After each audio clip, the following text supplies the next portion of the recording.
हाँ, जैसे जसप्रीत। आज हम बात करेंगे टैक्सेशन और म्यूचुअल फंड्स की। तो जसप्रीत, अक्सर क्या होता है, लोग इन्वेस्ट कर देते हैं म्यूचुअल फंड्स में बिना समझे कि टैक्सेशन कैसे होगा। तो अगर हायर टैक्सेशन है तो उनके रिटर्न्स कम हो जाते हैं, बट वो ये बात समझते नहीं। वो पहले इन्वेस्ट कर देते हैं, फिर मेरे पास आके पूछते कि टैक्सेशन कैसे होगा। ओके। तो आज बिफोर वी स्टार्ट, मैं पहले 3 मेजर कैटेगरीज जो हम कवर करने वाले हैं आज, वो है इक्विटी, डेट एंड हाइब्रिड। थोड़े एक्सेप्शंस और थोड़े और भी कैटेगरी है, but these are the 3 major categories जो हम आज कवर करेंगे इन द टैक्सेशन एसेंशियली। तो सबसे पहले इक्विटी। तो इक्विटी म्यूचुअल फंड वो होते हैं जो इक्विटी में इन्वेस्ट कर रहे होते हैं कम से कम 65% ऑफ द कॉर्पस, तभी वो क्लासिफाई हो पाते हैं as a equity mutual fund. तो उनका टैक्सेशन क्या होता है, कैसे होता है, किस रेट पे होता है।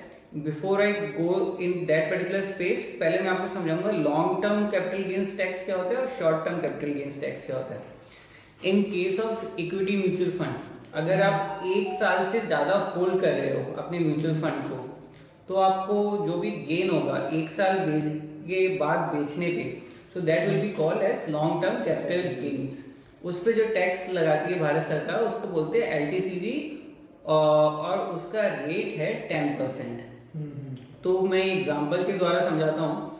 लेट्स से आपने एक म्यूचुअल फंड खरीदा 100 पे, उसकी यूनिट्स का, एक यूनिट का प्राइस था 100, और 1 साल 1 दिन बाद उसके यूनिट्स का प्राइस हो गया 200 रुपये।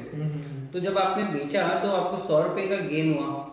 तो उस केस में आप बताइए कि आपके हिसाब से आपको कितना टैक्स देना पड़ेगा जब long term capital gains tax rate 10% है। 10 रुपीज का। बिल्कुल सही जवाब। तो अभी हमने ये 6th क्लास की मैथ्स की प्रॉब्लम तो सॉल्व कर ली है। तो अब हम प्रोसीड करेंगे शॉर्ट टर्म कैपिटल गेन्स पे in case of equity mutual fund, just to be clear. तो short term capital gains tax है अभी 15%। तो अगर आपका, मान लीजिए आपने आज इन्वेस्ट किया म्यूचुअल फंड में, 1 महीने में मान लीजिए कि डबल हो गया आपका, तो उस केस में you will like to sell, तो आपका जो टैक्सेशन का रेट होगा वो होगा 15%, नॉट 10%। इसको हम बोलते हैं शॉर्ट टर्म कैपिटल गेन्स, क्योंकि ये जो गेन हुआ है ये हुआ है with in a short term. तो इसकी सरकार ने रेट अलग लगाई है, इसकी सरकार ने रेट लगाई है 15%। तो let's say in the same example, आपने 100 पे यूनिट खरीदी और 200 हो गई अगले महीने, तो आपको कितना short term capital gains tax देना पड़ेगा? 15 रुपीज का। बिल्कुल, आपके ही लगता है मैथ्स बहुत स्ट्रांग है, क्योंकि ये सारे कैलकुलेशन 6th क्लास में अच्छे तरीके से पास हूं। ये सारे कैलकुलेशन मैं नहीं कर पाता। अब हम बात करेंगे डेट म्यूचुअल फंड्स की। तो before I go into the date mutual fund का टैक्सेशन रेट, हम ये समझते हैं कि डेट म्यूचुअल फंड में लॉन्ग टर्म और शॉर्ट टर्म कैसे डिफरेंट है।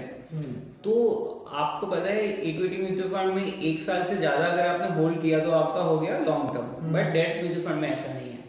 डेट म्यूचुअल फंड में कम से कम आपको 3 साल होल्ड करना पड़ता है। अगर आपने उससे कम किया तो शॉर्ट टर्म है। तो अगर आपने 2 साल भी होल्ड किया है ना, तो भी आपका short term capital gains tax होगा डेट म्यूचुअल फंड में। तो उसमें भी रेट है, long term capital gains tax की रेट है 20%, जो इक्विटी म्यूचुअल फंड से almost double, almost exactly double है। और अगर आप कर रहे हैं शॉर्ट टर्म में सेल कर रहे हैं अपना डेट म्यूचुअल फंड, तो उस केस में क्या है, आपकी वो जो इनकम होगी उसको आपकी इनकम टैक्स स्लैब के अनुसार टैक्सेशन होगा।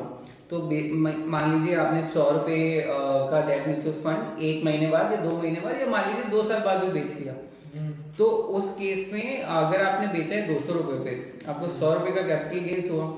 तो भारत सरकार के अनुसार वो जो इनकम है वो आप अपनी नॉर्मल सैलरीड इनकम या जो भी इनकम है उस बिजनेस इनकम उसमें मिला लीजिए। फिर आप जिस भी टैक्स स्लैब में आते हैं, अगर आप मान लीजिए आप हाईएस्ट टैक्स स्लैब में आते हैं, तो आपको उस पर 30% टैक्स देना पड़ेगा, क्योंकि हाईएस्ट स्लैब में इनकम पे 30% टैक्स लगता है। तो यही है कैपिटल गेन्स का डेट और इक्विटी का डिफरेंस। इसमें एक चीज और है कि there is a 1 lakh exemption in case of capital gains. तो 1 लाख के ऊपर ही अगर आपको कैपिटल गेन्स हुआ है तभी आपको कैपिटल गेन्स टैक्स देना पड़ेगा। And here I am talking about long term capital gains tax. तो अगर 1 लाख के ऊपर हुआ है लॉन्ग टर्म कैपिटल गेन्स तभी LTCG लगेगा, अदरवाइज नॉट। तो वो भारत सरकार ने छोटे रिटेल इंडिविजुअल इन्वेस्टर्स के लिए ये एग्जाम्पशन भी दे रखा है। Now I will come to hybrid funds. तो Jaspreet, apart from debt and equity, many times क्या होता है कि there certain mutual funds which are investing in both, ठीक है। तो अब कॉम्प्लिकेशन हो गया कि वो कैसे टैक्स होते हैं। तो उस कॉम्प्लिकेशन का सिंपल सा आंसर है कि आपको देखना होगा कि वो जो डेट ओरिएंटेड हाइब्रिड फंड है या इक्विटी ओरिएंटेड हाइब्रिड फंड है। अब आप पूछेंगे डिफरेंस क्या है। अगर आपका mutual fund 65% of its corpus is investing into equity, तो वो हो गया equity oriented mutual fund. All other hybrid funds will be debt, ठीक है। तो मिनिमम 65% इक्विटी में करना पड़ेगा, तभी वो इक्विटी ओरिएंटेड हाइब्रिड फंड बनेगा। अगर वो इक्विटी ओरिएंटेड हाइब्रिड फंड है तो उसका क्लासिफिकेशन और टैक्सेशन वैसे ही होगा जैसे इक्विटी म्यूचुअल फंड्स का होता है। अदरवाइज उसका वैसे होगा टैक्सेशन जैसे डेट म्यूचुअल फंड्स का होता है। तो अब तो हमने 3 मेजर चीजें तो कवर कर ली है, equity, debt and hybrid mutual funds. But life में सब कुछ आसान नहीं होता, there are always exceptions and complications and that is why we exist.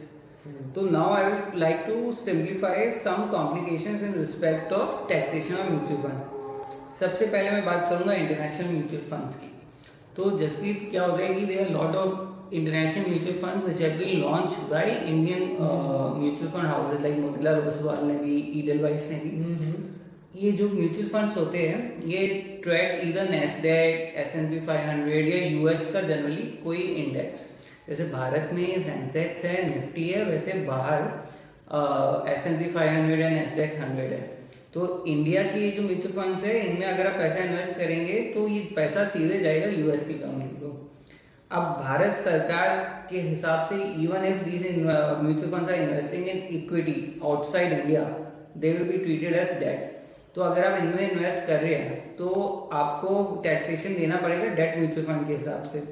Although आपका पैसा हो सकता है जा रहा हो इक्विटी में, इनटू एप्पल के स्टॉक्स में जा रहा हो सकता है सोनी के स्टॉक्स में जा रहा हो सकता है नेटफ्लिक्स के स्टॉक्स में जा रहा हो through this mutual funds, but आपको टैक्सेशन वैसे ही होगा जैसे डेट म्यूचुअल फंड्स का होता है। So this is one exception and this is a very important exception, क्योंकि जसप्रीत अक्सर क्या होता है people invest in international mutual fund because इन्होंने जनरली हायर रिटर्न दिया है। इसके 2 कारण हैं, एक तो नैस्डैक और S&P 500 ने बेटर परफॉर्मेंस किया है निफ्टी और सेंसेक्स से हिस्टोरिकली। दूसरा कारण ये है कि जब आप इनमें इन्वेस्ट करते हैं तो आपको रुपी डेप्रिसिएशन का भी फायदा मिलता है। तो रुपी क्या होता है ऑन एन एवरेज हर साल गिरता ही है डॉलर के मुकाबले में। तो आपने इन्वेस्ट किया होगा तब हो सकता है तब हो $1.70 का, जब आपको जब रिडेम्पशन का टाइम आया आज से कुछ साल बाद तब $1 होगा $75 का। तो आपको ये जो डेप्रिसिएशन हुआ रुपी का उस वजह से भी ज्यादा पैसे मिलेंगे, तो आपको दुगना फायदा हो जाता है। तो ये बहुत इंपॉर्टेंट है, but at the same time ये तो प्रो बता दिए, साथ में मैंने कॉन भी बताया कि इसका टैक्सेशन होगा डेट म्यूचुअल फंड।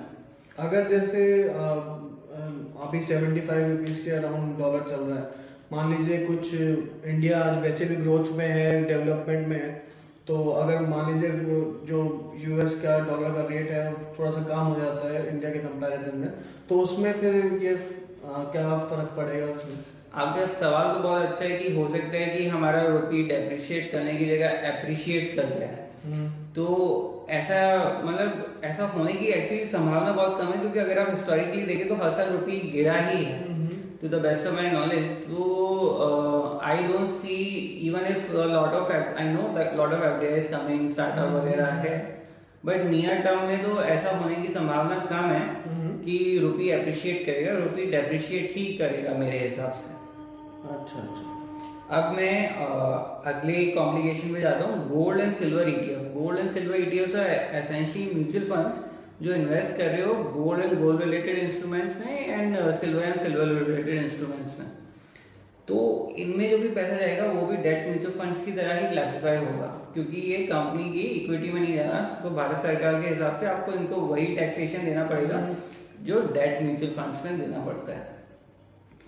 अब मैं लास्ट कॉम्प्लिकेशन की तरफ जा रहा हूँ which is funds of funds. तो ये थोड़ा कॉम्प्लिकेटेड है इसलिए मैंने लास्ट तक बचा के रखा था।